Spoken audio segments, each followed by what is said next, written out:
On est de retour sur le plateau de Télématin, toujours en direct, toujours avec les filles. Lise Pressac nous a rejoint. Salut Lise. Bonjour. Vous tombez à pic, on partait en voyage. C'est l'heure de notre saga de l'été. Quand vous pensez Camargue, vous pensez à un animal en particulier? Taureau. Cheval, taureau, les oiseaux. Justement, on va parler des flamants roses pour ce premier épisode de notre série donc sur la Camargue. On vous emmène découvrir ces flamants roses au parc du pont ornithologique du Gau. Luc Sarès a rencontré une photographe professionnelle. Elle s'appelle Cécile Domins. Regardez ces images magnifiques.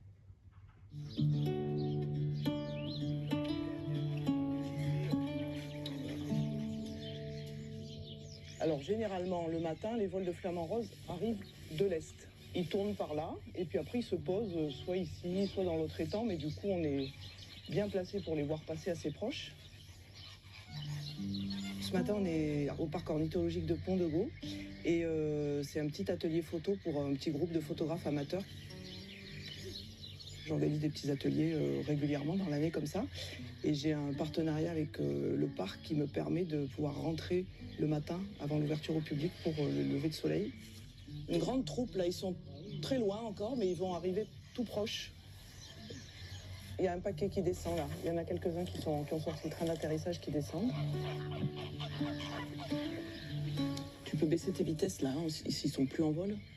T'es à quelle vitesse là? J'étais à 2000. Ah oui, non, là tu peux baisser parce que évidemment ils vont beaucoup moins vite qu'en vol quand ils sont posés. Bon, par contre, elles bougent tout le temps parce qu'elles cherchent de la nourriture, donc faut pas avoir des vitesses trop basses. Parfois les gens ont peu d'expérience dans leur vie, de sujets un peu en mouvement, parce qu'on photographie plutôt des choses statiques autour de nous. Ça fait partie de la photo au-delà de la technique, quoi, d'apprendre les cadrages, à regarder, à se positionner, voilà. Et là, comme il y a beaucoup de sujets, c'est bien parce qu'on peut avoir plein de tentatives différentes.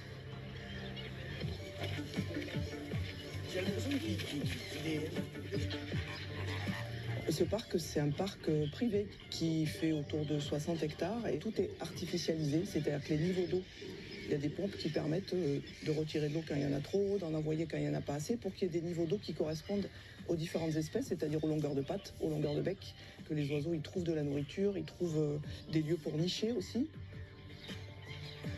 La Camargue, c'est une terre d'oiseaux, c'est grâce à la présence de ce sel qui fait qu'on a des écosystèmes très doux, très salés, puis tous les intermédiaires. Et donc il y a plein d'habitats qui font qu'il y a des espèces qui sont très proches géographiquement alors qu'elles n'ont rien à voir les unes avec les autres. Pour la photographie, c'est génial parce que tout est proche, quoi. Il y a une grande proximité avec les oiseaux. Ils sont trop choux les petits canetons. Allez, je vous casse. Trop génial. C'est mignon, hein. Voilà, le flamand en vol, voir le lever de soleil dans un endroit aussi beau, c'est magique. Entre les flamants roses, vraiment des lumières tellement spéciales du sud déjà. Le pastel, c'est rose, c'est vraiment magique.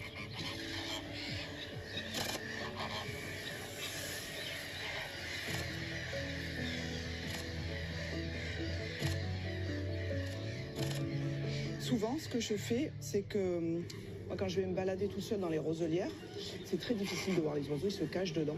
Et en fait, la façon de les repérer, c'est le son. Et après, je les cherche.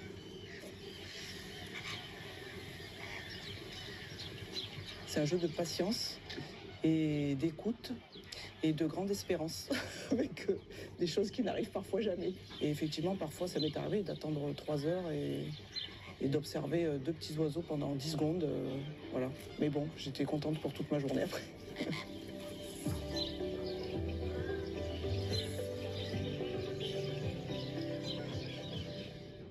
Ça fait du bien, ces images dans Télématin, un peu de calme, un peu de poésie presque, avec cette saga de l'été. Après la saga de l'été, la saga de l'info. Il est 7h30, le journal avec Dorothée Lachaud.